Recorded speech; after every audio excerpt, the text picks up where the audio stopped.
object of laughter. Everyone mocks me. Whenever I speak, I must cry out. Violence and outrage is my message. The word of the Lord has brought me derision and reproach all the day. I say to myself, I will not mention him. I will speak in his name no more.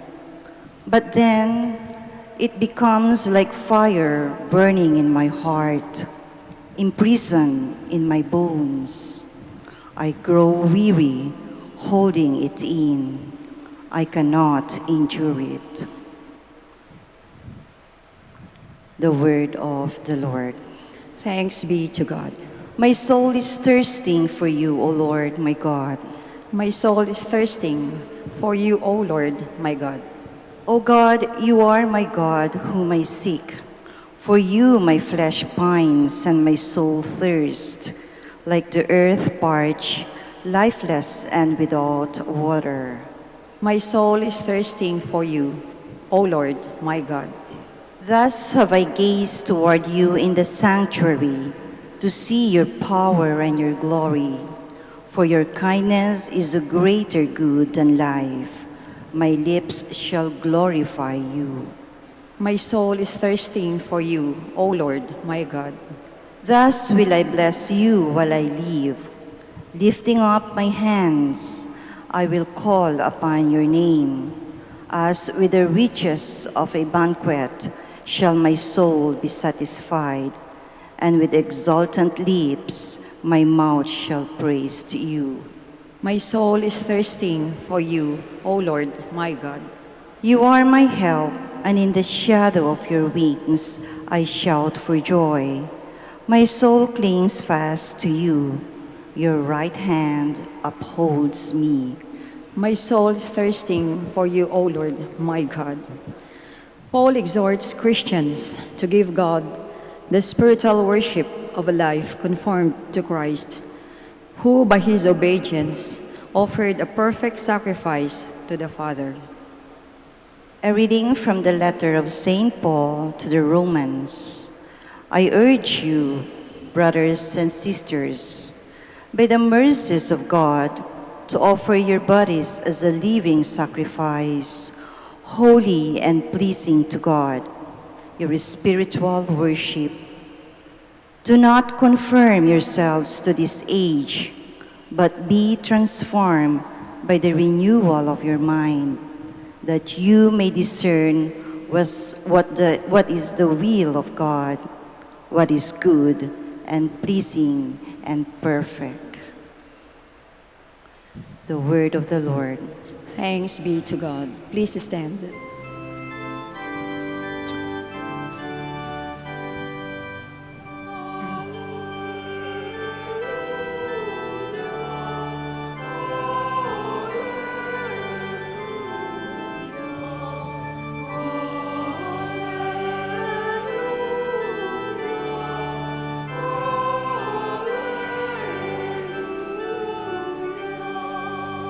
May the Father of our Lord Jesus Christ enlighten the eyes of our hearts, that we may know what is the hope that belongs to our call.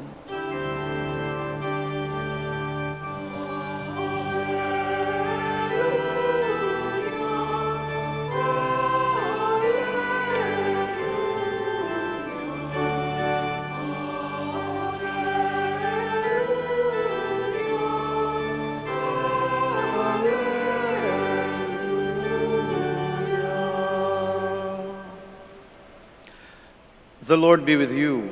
And with your spirit. A reading from the Holy Gospel according to Matthew. Glory to you, O Lord.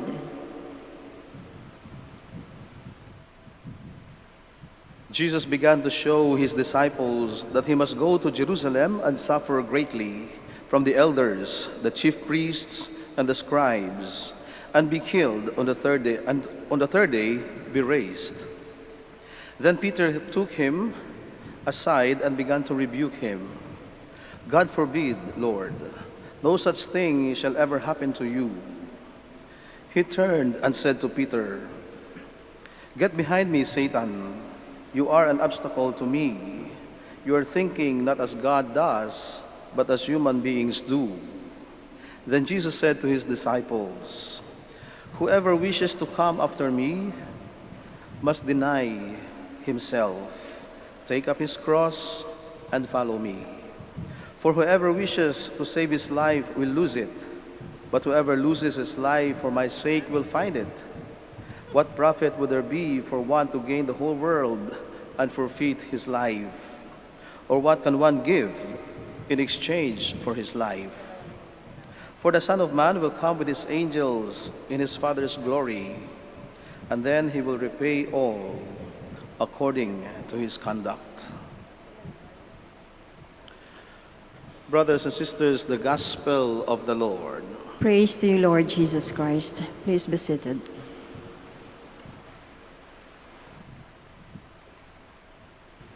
Muli magandang araw po sa inyo lahat mga kapatid. At kahit napakaaga at maulan ay narito tayo nagtitipon-tipon upang pasalamatan ng Diyos at ipagdiwang ang banal na sakramento ng misang ito. At tayo ay magbigay ng papuri sa Diyos.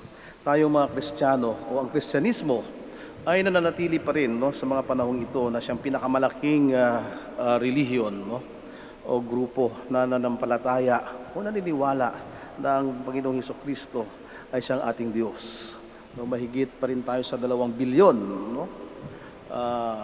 There are about 2.5 billions of Christians in the population of about or more than 7 billion people in the world. So we take pride and we are happy and we feel blessed that we are still the majority in the world who confess that Christ is the Messiah, that Christ is the Son of God. Just like what Peter confessed before Jesus uttered what he said to Peter in the Gospel today.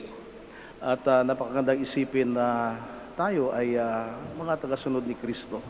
Sumalit ang malaking katanungan ay ilan ba sa atin, sa maraming Kristiyano sa buong mundo, ang talagang sumusunod, ang talagang totoo sa kanyang pagsunod at tapat sa kanyang pagiging Kristiyano.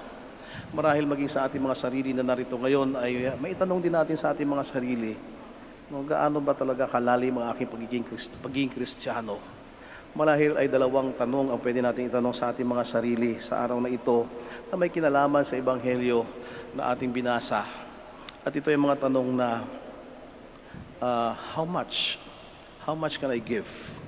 Not in terms of money, but how much can I give in terms of who I am as a Christian, as a follower of Jesus? Hanggang saan ba? O ano ba? Magkano? O gaano karami? Gaano kabuo ang aking maibigay sa pangalan o sa ngalan ng aking pananampalataya? And that is the first question we have. How much can we give as a follower of Jesus? And then the second question could be, how far? How far can we go in the name of love for Christ? Hanggang saan ba ang kaya nating marating? Hanggang saan ba? Hanggang kailan tayo susunod sa ating Panginoon? At sa Ebanghelyo binasa natin sa araw na ito ay nandun ang mga panuntunan ng ating Panginoon. Kung gusto mo talaga o nais mo na sumunod sa akin at maging tapat at totoong tagasunod ko, dalawang bagay din ang dapat mong gawin. Una, you must deny yourself. Kapag sinali natin ito sa ating sariling wika, ang ibig sabihin ng denial of the self is itakwil mo ang iyong sarili. Parang napakalakas na panuntunan o habilit ng ating Panginoon. Itakwil mo ang iyong sarili. Deny your very self. And what does it mean to deny the self? Is it giving up of old habits, giving up of our sinful ways, or giving up the favorite food that we crave for, just like what we do during the Lenten season?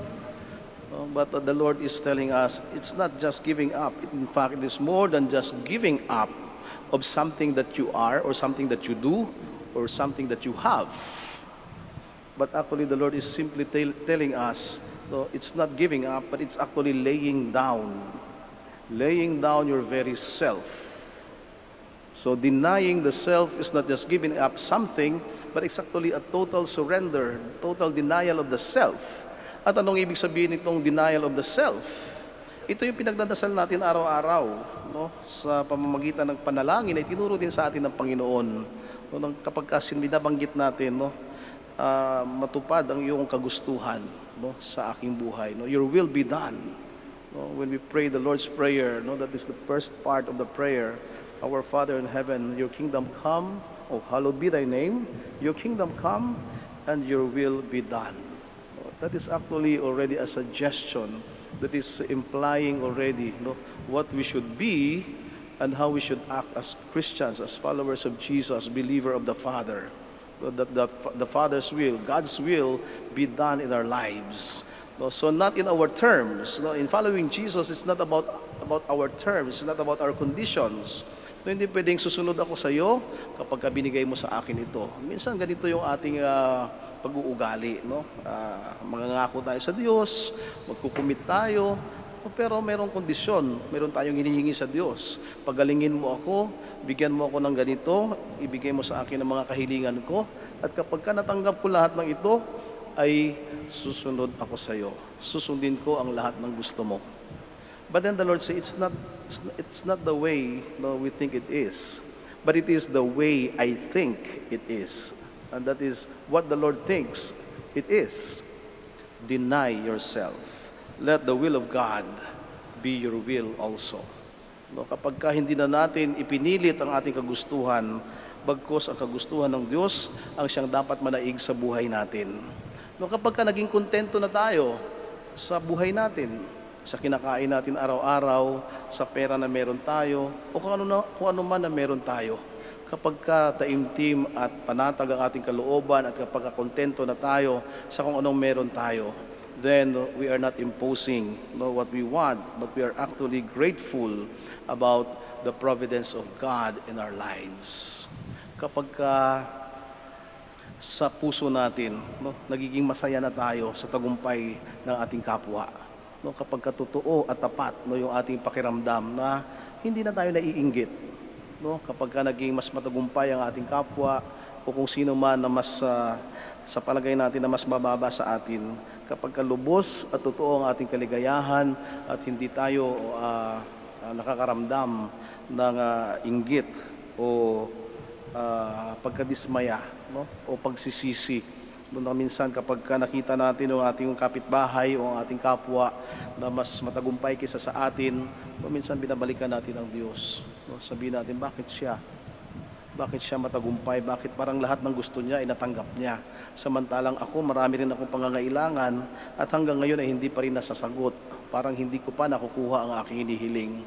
No, kapag ganito ang ating ugali, kapag sinisisi pa rin natin ang Diyos at tinatanong pa rin natin ang Diyos, at pinipilit natin ang gusto natin sa ating buhay, no, ay kulang pa ang sinasabi nating denial of the self. Subalit kapag naging kontento na tayo, kapag naging pasensyoso na tayo, kapag nawala na ang inggit at galit, no, sa mga puso natin, kapag marunong na tayo magpakumbaba,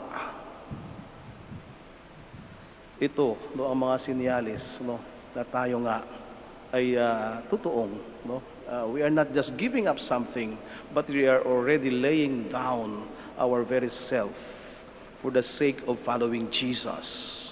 And that is one of the conditions or qualification of being a disciple, that we must be able to lay down our very self, deny our very selves. And then the second, no, requirement of the Lord. No, if you wish to follow me, deny your very self, that is one. And then the second is take up your cross. Take up your cross. So one is laying down and the other is taking up. No? We take up something. And what is that something? The cross. And what do we mean by the cross? Ano ba ang pagkaunawa natin sa mga cross ng buhay natin? Ito ba yung mahirap unawain na asawa? Ito ba yung mga matigas ang ulo ng mga anak? Ito ba yung mga problema natin na pinapasan natin araw-araw? But then the Lord does not only mean these things, but even more. Cross, when Jesus proclaimed that to his disciples during this time, and imagine, wala pang idea ang mga disipulo o mga alagad ng Panginoon kung ano ibig sabihin ng Panginoon sa krus. Ang alam lang nila, ang krus ay kamatayan. Hindi pa ito ang sumbulo ng kaligtasan noong mga panahong ito na sinambit ng Panginoon sa kanya mga alagad. Ang krus ay kamatayan. Alam nila yun. Yun ang pagkakaalam nila sa krus. Sapagkat ito ang simbolo o ito ang katotohanan ng buhay na kapag ikaw ay nagkamali o ikaw ay naging kaaway ng gobyerno ng mga Romano, ikaw ay hahatulan ng kamatayan. At ang ibig sabihin ng paghatol ng kamatayan, ikaw ay ipapako sa krus. Kaya ang sinasabi ng Panginoon, you must be able to take up your cross. Ibig sabihin, you must be willing to die. So actually, this taking up of the cross is also laying down of your very life. You must be willing to lay down your life and to accept death. Because this is what the Lord said to the disciples. I will go to Jerusalem, and the elders and the chief priests will judge me, and I will be killed. And I will die on that cross. But then the Lord said, but on the third day, I will rise again. So, this is the answer to the question, how far can I go? How far will I go in following Jesus? Hanggang saan ba? Kapag ka masakit ba at mahirap na, ay titigil na ako? Kapag ka medyo challenging na o medyo mahirap at saka kailangang magsakripisyo, ay titigil na ba ako? Then the Lord said, follow me, taking up your cross, denying yourselves every day. So it is a daily following of Jesus without turning back, without giving up. After we lift our cross and we lay down our lives and be willing to lay down that life of ours, then that is the proof that we are true disciples of Jesus. At ito ang hamon sa ating lahat. Pag inisip natin mahirap, talagang mahirap. Hindi lamang sa isip, sa totoong buhay, mahirap ang maging Kristiyano. Mahirap ang maging katulad ni Kristo. Kailangan maging kontento, kailangan magpakumbaba, kailangan maging pasensyoso, kailangan magsakripisyo. Sapagkat ito ang buhay na ipinamala sa atin ng Panginoon nung siya ay narito sa kapiling natin. At kung talagang tayo ay totoo at tapat sa ating pagiging Kristiyano, ito ang mga bagay-bagay na dapat natin pagnilayan at dapat nating gawin at patunayan sa buhay natin.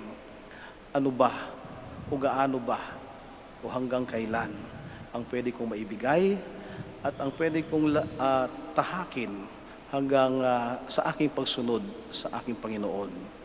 Until it hurts or even if it hurts.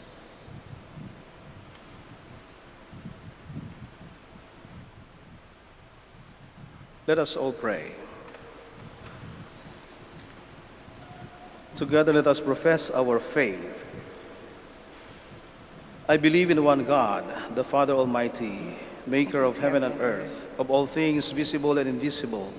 I believe in one Lord Jesus Christ, the only begotten Son of God, born of the Father before all ages, God from God, light from light, true God from true God, begotten and made, consubstantial with the Father.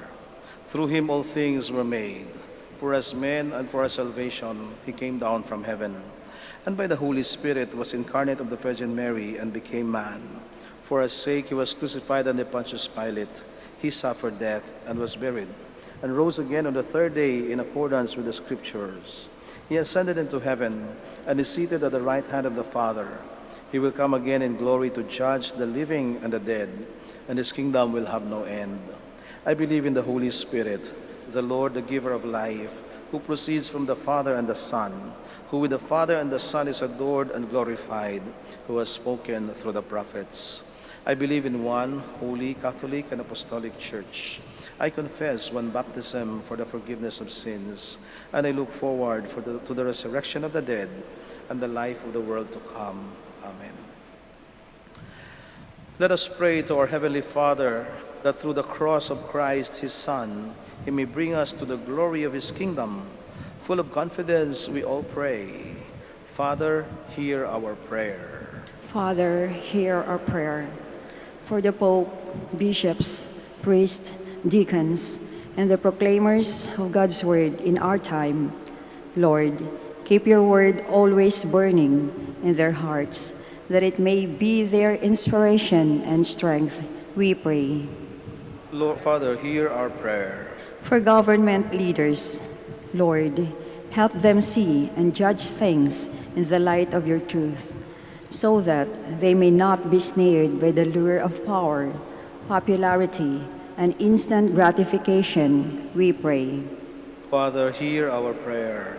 For all of us, Lord, help us live simply and selflessly, so that we can become good stewards and thus make holy your creation, we pray. Father, hear our prayer.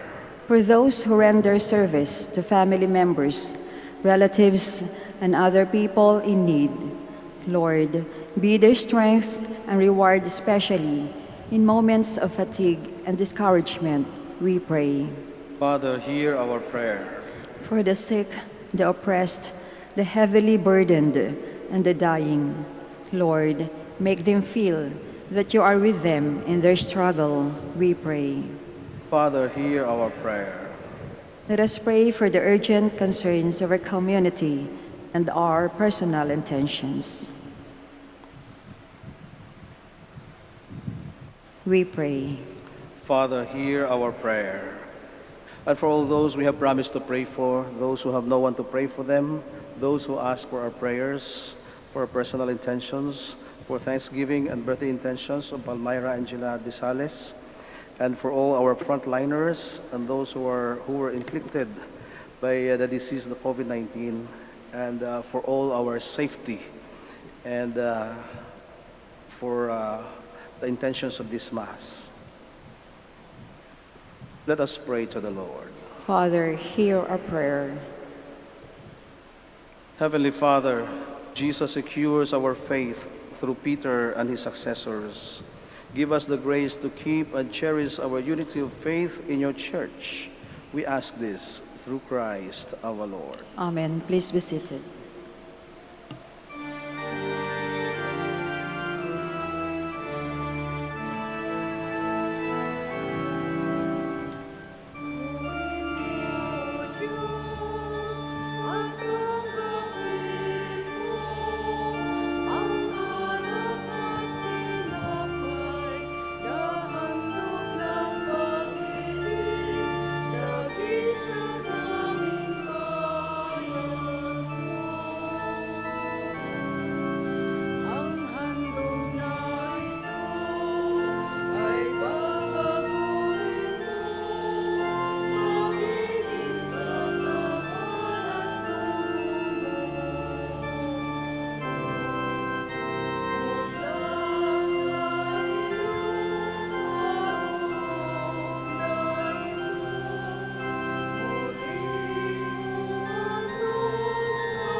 Please stand. Pray, brothers and sisters, that my sacrifice and yours may be acceptable to God the Almighty Father. May the Lord accept the sacrifice at your hands for the praise and glory of his name, for our good and the good of all his holy church. May this sacred offering, O Lord, confer on us always the blessing of salvation, that what it celebrates in mystery, it may accomplish in power through Christ our Lord. Amen. The Lord be with you. And with your spirit, Lift up your hearts. we lift them up to the Lord. Let us give thanks to the Lord our God. It is right and just. It is truly right and just, our duty and our salvation, always and everywhere to give you thanks, Lord, Holy Father, Almighty and Eternal God. For when your children were scattered afar by sin, through the blood of your Son and the power of the Holy Spirit, you gathered them again to yourself, that a people formed as one by the unity of the Trinity, made the body of Christ and the temple of the Holy Spirit, might, to the praise of your manifold wisdom, be manifest as the Church. And so, in company with the choirs of angels, we praise you, and with joy we proclaim.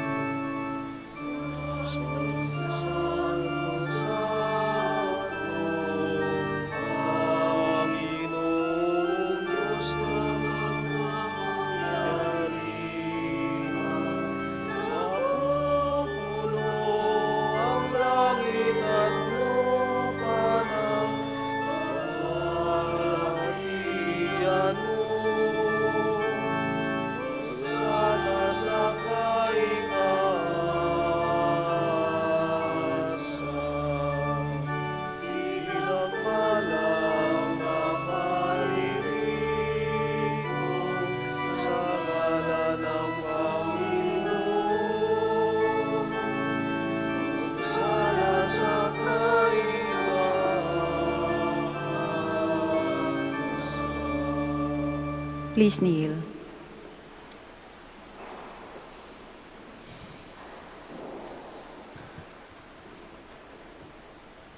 You are indeed holy, O Lord, the fount of all holiness. Make holy, therefore, these gifts, we pray, by sending down your Spirit upon them like the dewfall, so that they may become for us the body and blood of our Lord Jesus Christ. At the time he was betrayed and entered willingly into his passion, he took bread, and giving thanks, broke it, and gave it to his disciples, saying, "Take this, all of you, and eat of it, for this is my body, which will be given up for you."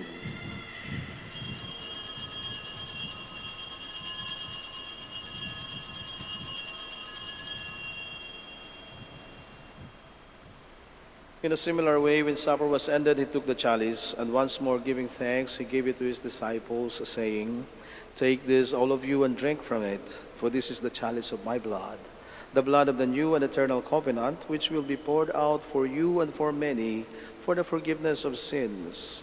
Do this in memory of me."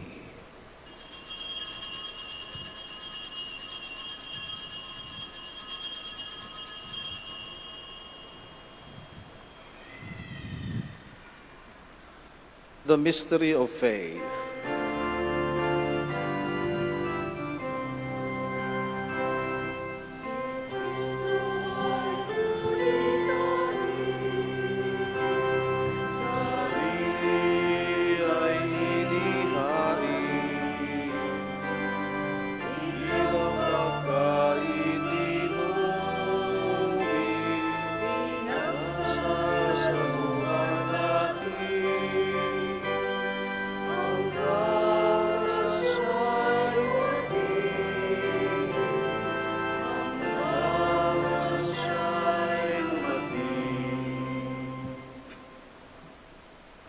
Therefore, as we celebrate the memorial of his death and resurrection, we offer you, Lord, the bread of life and the chalice of salvation, giving thanks that you have held us worthy to be in your presence and minister to you. Humbly we pray that, partaking of the body and blood of Christ, we may be gathered into one by the Holy Spirit. Remember, Lord, your church spread throughout the world, and bring her to the fullness of charity, together with Francis, our Pope, and Socrates, our Bishop, Fidelis, his auxiliary bishop, and all the clergy. Remember also our brothers and sisters who have fallen asleep in the hope of the resurrection, and all who have died in your mercy. Welcome them into the light of your face. Have mercy on us all, we pray, that with the Blessed Virgin Mary, Mother of God, with Blessed Joseph, her spouse, with the blessed apostles and all the saints who have pleased you throughout the ages, we may merit to be co-heirs to eternal life, and may praise and glorify you through your Son, Jesus Christ. Through him, and with him, and in him, O God, Almighty Father, in the unity of the Holy Spirit, all glory and honor is yours, forever and ever.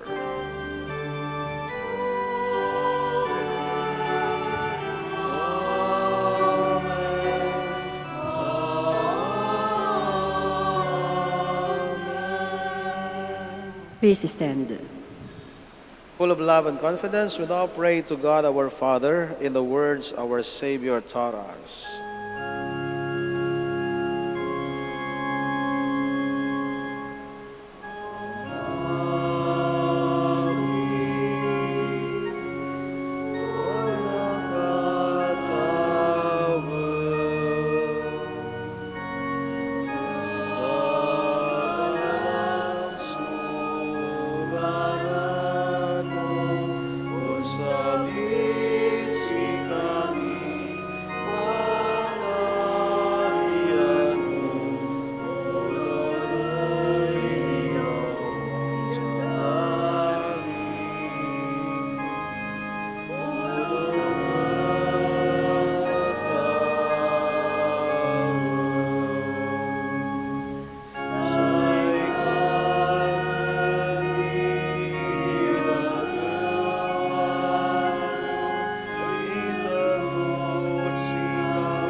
Deliver us, Lord, we pray, from every evil.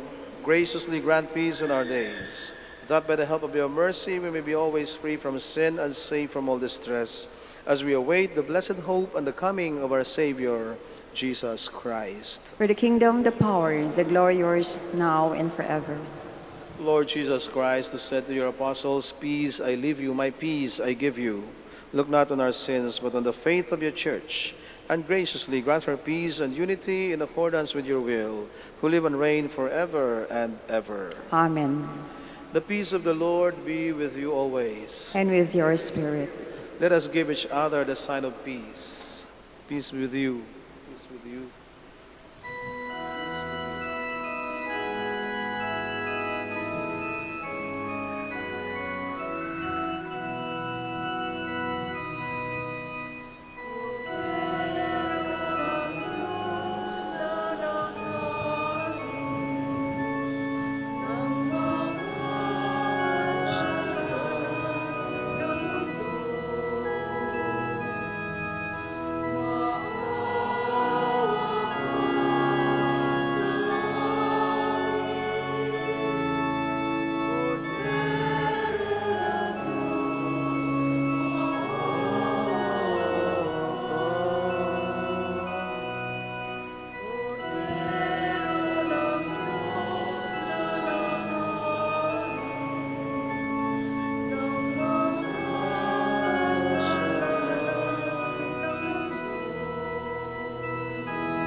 Please kneel.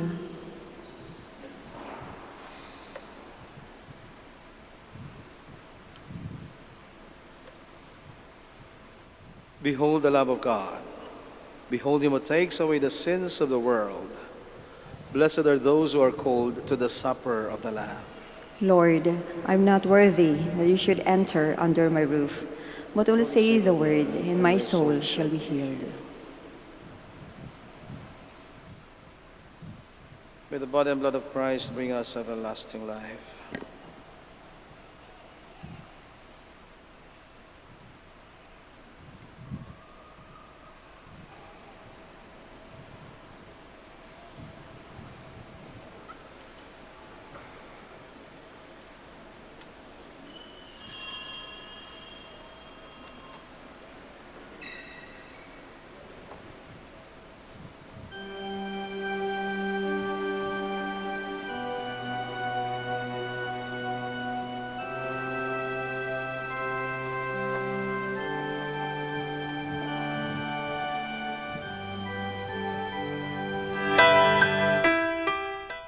You are listening to the live Mass on air at the Minor Basilica of Our Lady of the Rosary of Manaoag. And the celebrant for this live Mass on air is Reverend Father Anthony Yodela OP. Let us pray for the intention of our sick brothers and sisters and to all Filipinos working abroad.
The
Please kneel.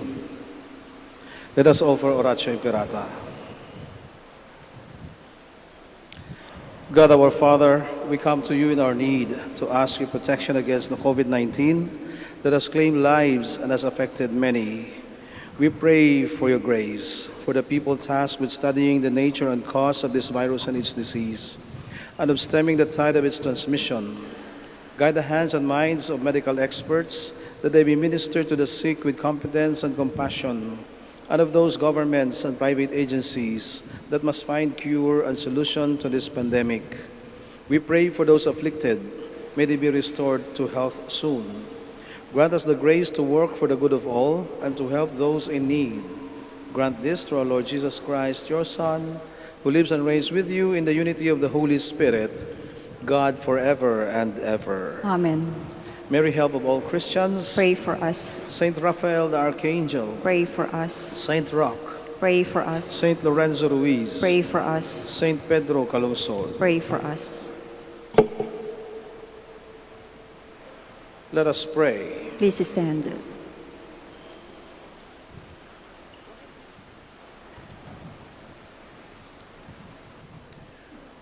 Renewed by this bread from the heavenly table, we beseech you, Lord, that being the food of charity, it may confirm our hearts and steer us to serve you in our neighbor. Through Christ our Lord. Amen. Please be seated for an announcement. Dear devotees of Our Lady of the Rosary of Manaoag, the Dominican community of the Minor Basilica of Our Lady of the Rosary of Manaoag is pleased to inform you that the October Feast of Our Lady of the Rosary of Manaoag will be on October 4, 2020, first Sunday of October.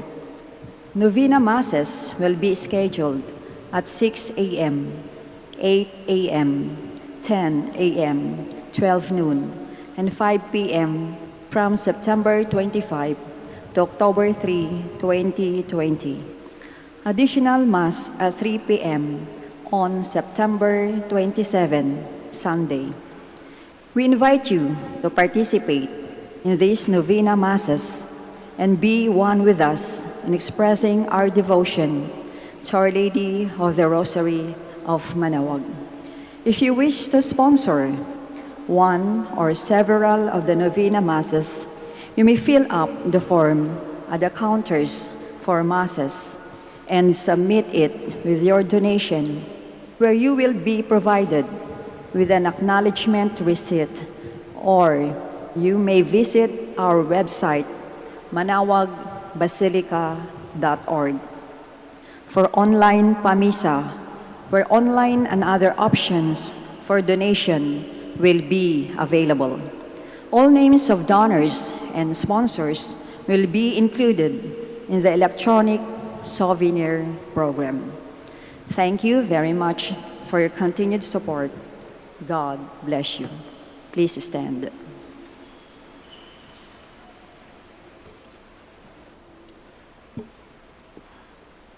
The Lord be with you. And with your spirit. Brothers and sisters, thank you so much for joining us in the celebration of this Eucharist. Thank you for visiting the Minor Basilica of Our Lady of the Rosary of Manaoag. Please have a meaningful pilgrimage, and also please have a safe trip back home. And for our brothers and sisters who have joined us via live stream, we also thank you for joining us. And please continue to pray for us as we all pray for you. And remember that all your prayer requests and mass intentions are always remembered in the Minor Basilica of Our Lady of the Rosary of Manaoag. Iba yung pag-iingat pa rin po at sana iligtas tayo sa ating pag-uwi. And now please bow your heads and receive God's blessing.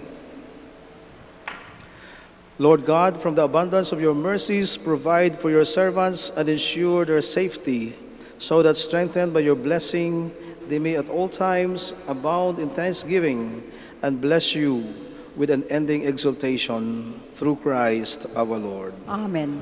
And may Almighty God bless you all, the Father and the Son and the Holy Spirit. Amen. The Mass has been offered. Let us all go in peace. Thanks be to God. And now we shall have the blessing of our sick brothers and sisters and the blessing of your religious articles. For the blessing, please stay where you are right now. Kami na po ang bababa dyan para sa pagbabasbas ng inyong mga religious articles. Please maintain your distance and please join the prayer. Our help is in the name of the Lord. Who made heaven and earth. Let us pray. God, our Almighty Father, by your blessing you give us strength and support in our frailty. Turn with kindness toward our sick brothers and sisters, free them from all illness and restore them to good health. To the intercession of Our Lady of the Rosary of Manaoag, so that in the sure knowledge of your goodness they will gratefully bless your holy name. We ask this through Christ our Lord. Amen. In memory of the mysteries of the life, death, and resurrection of our Lord Jesus Christ, and to the honor and glory of the Blessed Virgin Mary, Mother of Christ and Mother of the Church, Our Lady of the Rosary of Manaoag, may the rosaries, images, candles, oil, and other religious articles, and those who will use them, be blessed and made holy. In the name of the Father, and of the Son, and of the Holy Spirit. Amen. Amen.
To our dear devotees and faithful, the Dominican community of the Minor Basilica of Our Lady of the Rosary of Manaoag and the Priory of the Holy Rosary keeps its regular schedule of prayer and masses in private, which are also live streamed via Manaoag Radio 102.7 FM and can be followed live on Facebook.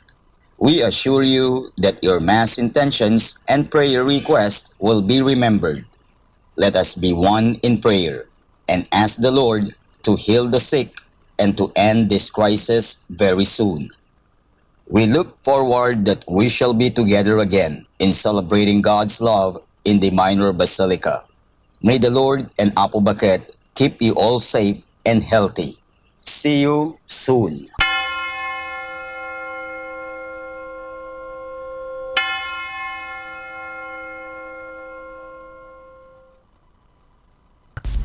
A coronavirus prayer. In the name of the Father, and of the Son, and of the Holy Spirit. Amen. Lord Jesus Christ, you traveled through towns and villages, curing every disease and illness. At your command, the sick were made well. Come to our aid now, in the midst of the global spread of the coronavirus, that we may experience your healing love. Heal those who are sick with the virus. May they regain their strength and health through quality medical care. Heal us from our fears, which prevents nations from working together and neighbors from helping one another. Heal us from our pride, which can make us claim invulnerability to a disease that knows no borders. Lord Jesus Christ, healer of all, stay by our side in this time of uncertainty and sorrow. Be with those who have died from the virus.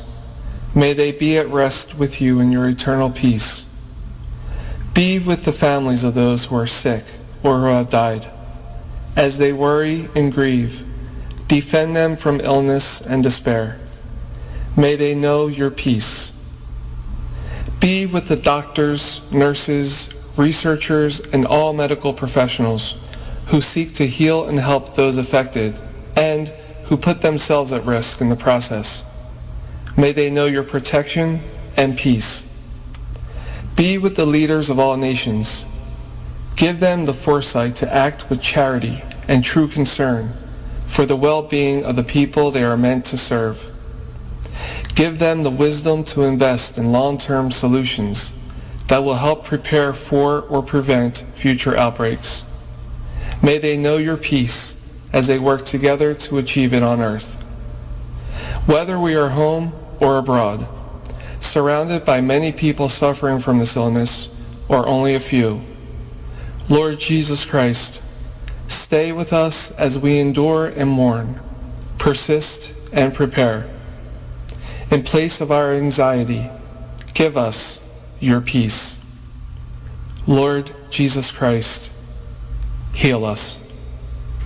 In the name of the Father, and of the Son, and of the Holy Spirit. Amen.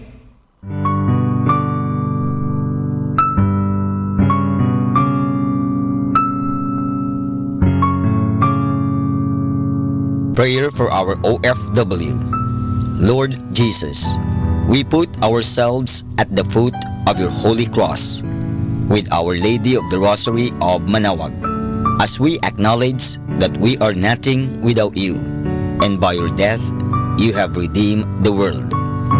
We believe in faith that nothing is impossible with you. We lift up to you our OFW listeners all over the world, whom we offer our prayers and every Holy Mass from the Minor Basilica of Our Lady of the Rosary of Manaoag. Lord, words cannot describe and express what they are sacrificing in order to have a better chance in life. Lord, redeem them of all their pains, trials, and persecutions as they are working in a foreign land for people that are complete strangers to them. Shield them with your most precious blood that flows from your sacred heart. Protect them from any harm and abuses that they may face as they continue their journey in life. We beg for your mercy and divine love, for they are far away from their families, loved ones, and friends. They miss our home that is causing heartaches and loneliness, that they are at a loss on what to do. Grant them the power and strength from the Holy Spirit to succeed and to be blessed in this chapter and mission in their life. Guide, inspire, and lead them to believe in faith that you will never forsake nor abandon them in their hours of need. Be with them always, especially for those OFW who are staying in places where they are not allowed to worship and pray for you. Make their bodies, minds, and spirit be your temple. Our Lady of the Rosary of Manaoag, you are always sensitive to their needs. You know what is in their minds, heart, and their condition in life. We love you as we ask you to cover them, their families, loved ones, and friends with your mantle of love and protection. We ask all of this in the name of Jesus, through the intercession of Our Lady of the Rosary of Manaoag. Amen.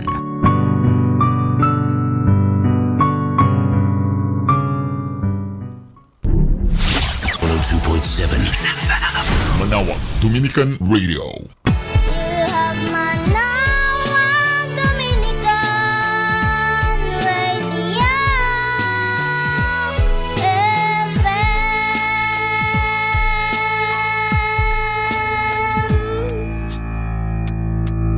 Kasama natin to.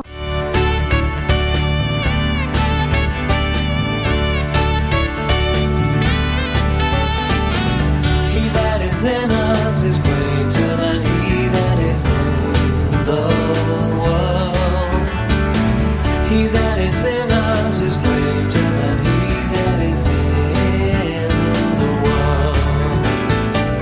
He that is in us is greater than he that is in the world. He that is in us is greater than he that is in the world.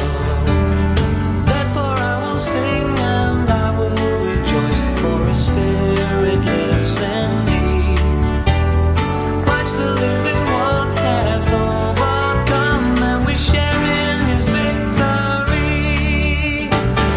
He that is in us is greater than he that is in the world. He that is in us is greater than he that is in the world. All the powers of death and hell and sin lie crushed beneath his feet. Jesus owns a name above all names, crowned with honor and majesty. He that is in us is greater than he that is in the world. He that is in us is greater than he that is in the world. He that is in us is greater than he that is in the world. He that is in us is greater than he that is in the world.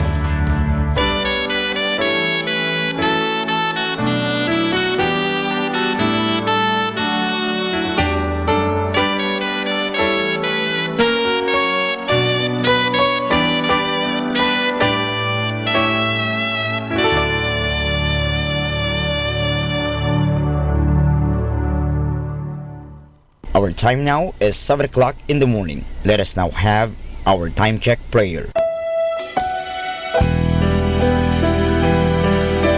Inaanyayahan ko po kayo na samahan ninyo ako sa panalangin sa oras na ito. O Diyos ko, inihahandog ko sa iyo ang lahat ng aking isipan, salita, gawa at mga pagtitiis. At isinasamo ko sa iyo na bigyan mo ako ng biyayang huwag makasugat ng iyong damdamin sa araw na ito at maglingkod sa iyo ng buong katapatan at sundin ang iyong banal na kalooban sa lahat ng bagay. Ipagkaloob mo sa akin ang mga biyayang kinakailangan ko sa araw na ito. Sa ngalan ni Jesus. Amen.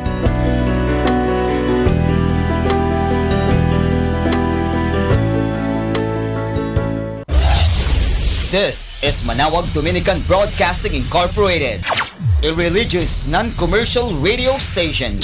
10 years of evangelizing the airwaves, sharing God's blessings, live masses on air, playing religious music and prayers.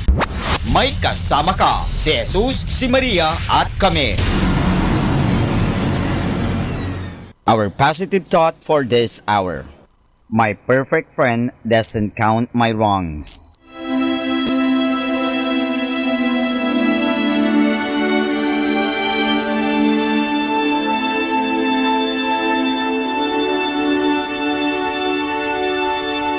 Isang mapagpalang pagbati sa inyong lahat mula sa aming mga Dominikong nobisyo dito sa Minor Basilica of Our Lady of the Rosary of Manaoag.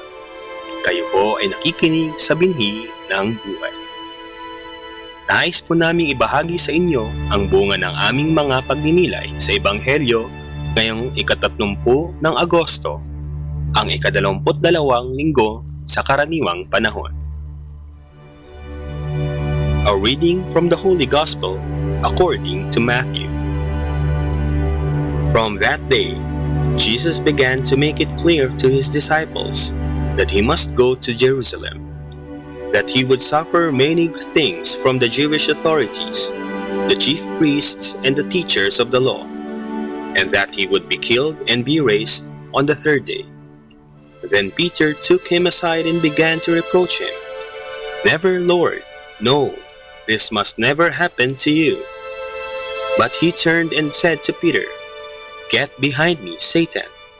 You are an obstacle to my path. You are thinking not as God does, but as people do." Then Jesus said to his disciples, "If you want to follow me, deny yourself, take up your cross, and follow me. For whoever chooses to save his life will lose it, but the one who loses his life for my sake will find it. What will one gain by winning the whole world if he